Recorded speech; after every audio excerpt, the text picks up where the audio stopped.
BSc Telugu medium second గట్టిగా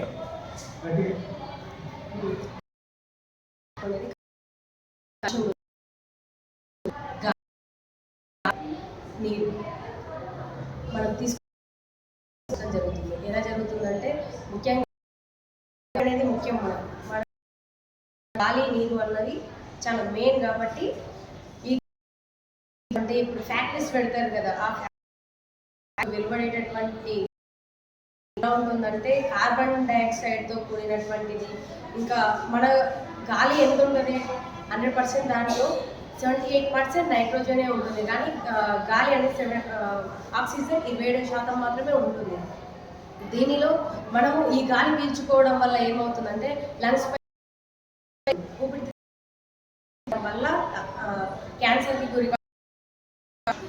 అది కాక మళ్ళీ నీరు ఎందుకు కలుషితం జరుగుతుంది అంటే ప్లాస్టిక్ వాడడం వల్ల. పంట పొలాలలో చేసేటటువంటి స్ప్రే చేస్తారు కదా, పురుగు మందులు, ఎరువులు అంటూ స్ప్రే చేసి అవి ఎరువులు వాడడం వల్ల అవి నీరులో చేరి అవి వాన ద్వారా ఇట్లా కాలువల వెంబడి తీసుకునే నీళ్ళల్లో కలవడం వల్ల దానివల్ల కూడా కొంత మన లోపలికి రసాయనాలు అనేది మన శరీరంలోకి చేరుతాయి. మరియు నీటి కలుషితం ఎలా జరుగుతుందంటే మనం చేసుకునే పండుగలలో కూడా జరుగుతుంది.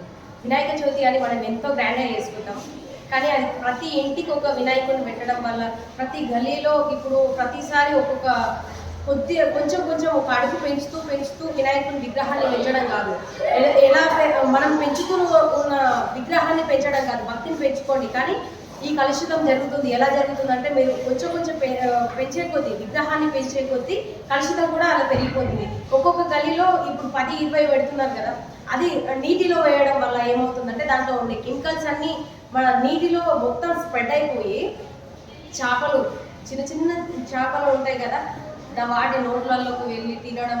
మనము చేపలు తినడం వల్ల కళ్ళు మంచిగా కనిపిస్తాయి, ఆరోగ్యకరమైనటువంటివి అని మనం తీసుకుంటాం. కానీ దాంట్లో ఉన్న కొంచెం రసాయనాలు కానీ కెమికల్స్ అన్నీ మన శరీరంలోకి చేరుతాయి. ఇలా ఎన్నో చేరడం వల్ల ప్లాస్టిక్, మనము డైలీ టిఫిన్ మార్నింగ్ లేచినప్పటి నుంచి సాయంత్రం పడుకునే దగ్గర ఎలా ఉంటుందంటే ప్లాస్టిక్ దగ్గరే పని ఉంటుంది.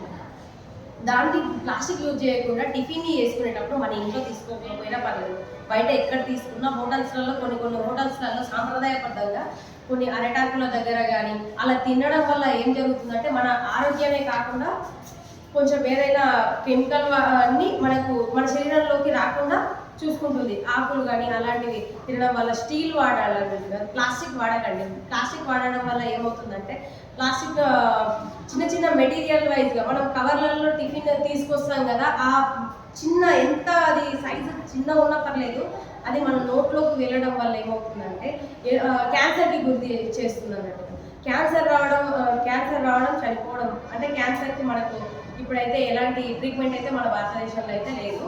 కావున మనము మన జాగ్రత్తలో ఇట్లా పరిసరాలలో మాత్రమే మంచిగా పెట్టుకుంటే తర్వాత దేశం కూడా బాగుపడుతుంది అన్నట్టుగా. మనము ఎంత సురక్షితంగా ఉన్నటువంటి భవిష్యత్తుకు ఎంత మంచి పర్యావరణాన్ని అందించాలో అంత మంచిగా అందించాలి. కానీ మనం అలా అందించడం లేదు. ఎందుకంటే ఇలా గాలి నేల కలుషితం కూడా చేస్తున్నాం. ఎరువులు కొట్టడం వల్ల సారం తగ్గిపోతుంది, పంటల పెట్టుబడి అనేది మొత్తానికి తగ్గిపోతుంది.